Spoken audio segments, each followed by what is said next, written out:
नमस्कार. बिहारच्या निवडणुकीचे निकाल एव्हाना हाती आलेत आणि काँग्रेसची सोबत केल्यावर अवस्था काय होते या माझ्या पहिल्या व्हिडिओतल्या वाक्याचा पुनःप्रत्यय तुम्हाला आला असेल. काँग्रेसची सोबत ही स्थानिक पक्षांना संपवून टाकणारी असते हे पुन्हा पुन्हा सिद्ध होत आहे. बाकी राजकीय दृष्ट्या त्या पक्षाची अवस्था काय होईल ते हो, पण ढवळ्या शेजारी पवळ्या बांधला वान नाही पण गुण लागला अशी अवस्था काही लोकांच्या बाबत येत असते. राहुल गांधींचं असंच झालं असतं ना. नेहमी की ते कुठतरी जातात, काहीतरी प्रश्न विचारतात, अपेक्षित उत्तर मिळत नाही आणि तोंडावर पडतात. शाळा कशी चालली आहे, नीट चालली आहे का, लोक हो म्हणतात, छान मिळतंय म्हणतात. हे आपण सोशल मीडियावरच्या व्हिडिओमधून बघितलेलं आहे. अशीच अवस्था उद्धव ठाकरेंची आहे. उद्धव ठाकरे जातात, मी केलेली कर्जमाफीचा फायदा मिळाला का विचारतात. तेव्हा शेतकरी म्हणतो नाही बाबा काहीच नाही मिळाला. मग ते ठीक आहे बरं आता मिळालाय का असं विचारतात. ते लोक आताही नाही मिळाला असं म्हणतात. हे सगळं आपण बघत आलेलो आहोत. उद्धव ठाकरे हे राहुल गांधींच्या प्रमाणच या स्वरूपाचे अज्ञानी नेते सिद्ध होऊ लागलेले आहेत. म्हणजे ते शेतकऱ्यांच्याकडे जातात, शेतकऱ्यांना विचारतात तुमचं वीज बिल माफ झालंय का, जरा ते ऐका. वीज बिल माफ, खरंच वीज बिल माफ झाले का, खरंच वीज बिल माफ झाले का, खरंच वीज बिल माफ झाले का. कळलं ना.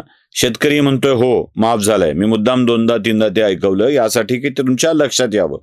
आता काय झालंय, काही लोकांची भाषा आणि काही लोकांची भाषणं ही सबटायटल दिल्यावर सुद्धा लक्षात येत नाहीयेत अशी स्थिती आली आहे. खास करून काकांच्या भाषणात तर आता काकांचं भाषण ऐकायला गेल्यावर मला तो बाहुबली चित्रपटातला तो कोणता तो अवाढव्य इम्बा डिंपा कटाप्पा असं तो जो बोलतो ना, तो काय त्याचं नाव, त्याचं भाषण ऐकल्यासारखंच वाटायला लागलंय. त्यामुळं काही लोकांचे सबटायटल सुद्धा काय द्यायचे हा प्रश्न आता पडतोय. बरं, जेव्हा शेतकरी म्हणतो की वीज बिल माफ झालंय का, तर हो, तेव्हा हे दुसरा प्रश्न विचारतात, आता वीज घेऊन करू काय, म्हणजे काय करू वीज घेऊन. बघा ती ऐका. कृषी पंपाचं जर वीज बिल माफ केलं असेल आनंदाची गोष्ट आहे, पण त्या विजेचं घेऊन करू काय आता, पण त्या विजेचं घेऊन करू काय आता. ऐकलं. यानंतर त्यांचं या वीज घेऊन करू कायला अजून एक सपोर्टिव्ह वाक्य असतं, माती वाहून गेली आहे, माती तरी द्या. म्हणजे मागून मागून काय मागताय तर माती द्या. सरकार माती देत असतं का, जरा ऐका ते.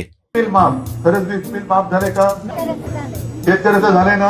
कृषी पंपाचं जर वीज बिल माफ केलं असेल आनंदाची गोष्ट आहे, पण त्या विजेचं घेऊन करू काय आता. रब्बीचा हंगाम घ्यायला आमची जी माती वाहून गेले माती तर द्या, माती वाहून गेले माती तर द्या. यावेळेला पूर्ण ऐकवलंय.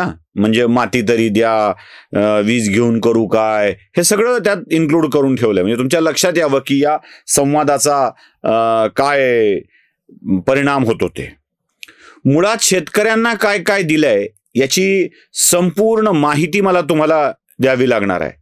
आणि त्यासाठीची ही माहिती पूर्ण क्लिप जरा बघा. राज्य सरकारने 31,628 कोटी रुपयांची मदत जाहीर केली होती. या मदतीपैकी 19,453 कोटी रुपयांचं वाटप झालेलं आहे. तर आजवर राज्यातल्या 2,26,77,752 शेतकऱ्यांना याचा लाभ मिळालेला आहे. खरीप हंगामामध्ये 1,21,97,645 शेतकऱ्यांना 9,853 कोटी रुपयांचा लाभ मिळाला आहे. तर पुढच्या हंगामात 1,47,96,7 शेतकऱ्यांना जवळपास 9,600 कोटी रुपयांचं वाटप झालेलं आहे. म्हणजे 19,453 कोटी रुपये आजवर शेतकऱ्यांना मदत म्हणून देण्यात आलेले आहेत. म्हणजे शेतकऱ्यांच्या पर्यंत मदत पोहोचतेच आहे. या सगळ्यामध्ये माझी व्यक्तिगत माहितीही मी आपल्याला देतो आहे. पाहिलं. आता एवढं सगळं शेतकऱ्यांना मिळाल्यावरती पुन्हा पुन्हा दावा करणं की काहीच दिलेलं नाही उद्धव ठाकरेंनी. शेतकरी म्हणतोय मिळालं का.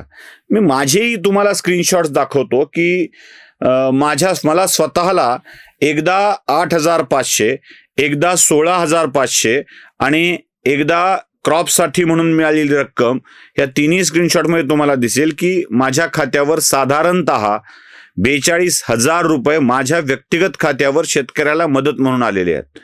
माझ्या भावाच्या नावावर शेती आहे, माझ्या आईच्या नावावर शेती आहे, माझ्या वडिलांच्या नावावर शेती आहे, माझ्या बायकोच्या नावावर शेती आहे, माझ्या भावजाईच्या नावावर शेती आहे. एका कुटुंबात आमच्या 6 खातेदार आहेत आणि या 6 खातेदाराला मिळून किमान 2 लाख रुपये रक्कम आलेली आहे. मी किमान म्हणतोय, कमाल अजून जास्तीची होऊ शकेल. हे एक उदाहरण दिलंय की शेतकऱ्यांच्या पर्यंत ही रक्कम सहजपणे मिळून जात असते. पण उद्धव ठाकरेंना उगाच फिरून फिरून वातावरण तयार करायचंय. बरं, यांचं ज्ञान किती आहे शेतीविषयीचं, यांना काय माहिती असतं? पलटी सम्राट तर प्रचंड आहेत.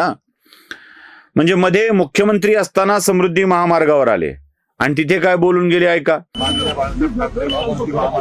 या प्रकल्पाची पाहणी करायला आलो आणि जिथे आपण उभे आहोत, आपण सांगू शकाल की काम कसं झालं? अप्रतिम काम चालू आहे. याच्याबद्दल महाराष्ट्राला पण एक उत्सुकता आहे आणि जेव्हा हा पूर्ण होईल, मला खात्री आहे आपल्या देशातला एक सर्वोत्तम महामार्ग, याचा महाराष्ट्राला अभिमान वाटेल असं काम आपण केलेलं असेल. बरं, हे सोडा. जेव्हा यांची सत्ता गेली आणि समृद्धी महामार्ग वापरण्यात आला तेव्हा यांची काय वाक्य ती ऐका. हिंदुहृदय सम्राट शिवसेना प्रमुख तो समृद्धी महामार्ग पण झाला, त्यालाही विरोध होता. तेव्हा हे आत्ताचे जे फिरतात नगर विकास मंत्री, त्यांना कोणी ओळखतच नव्हतं. मग मला घेऊन ते छत्रपती संभाजीनगर, जालना या विभागात गेले. तिथे मोसंबीच्या बागा आहेत आणि शेतकरी अक्षरशः तेव्हाही मला धाय मोकलून रडत होता की साहेब, ही बघा आमची फळांनी लगडलेली ही झाडं आहे आणि याच्यावरून आता तो समृद्धी महामार्ग जाणार. मग मी ते सगळ्यांना बोलून तो मार्ग काही ठिकाणी त्याचा मार्ग बदलला. पाहिलं, पलटी सम्राट याला म्हणायचं. यांचं इतकं ज्ञान आहे की शेतकऱ्यांसाठी वर्क फ्रॉम होम करतात. असं एक उपकरण बनवायचं असतं की त्या उपकरणाने शेतकऱ्यांना वीजही मिळेल आणि पाणी मिळेल. म्हणजे मला शेतीतलं काही कळत नाही असंही सांगतात. जरा नीट ऐका. माझ्यावरती जे अनेक टीका करतात ते खरं आहे. मला शेतीचं काय कळत नाही, काही कळत नाही. ऐकलं? आता या माणसांना काय म्हणावं, काही म्हणू नये. म्हणजे मुळात या असल्या वाक्यांना दाखवत केलेले व्हिडिओ सुद्धा वृथा टाइमपास ठरेल. पण काय आहे, मला लोक म्हणतात की कशा करता यावर.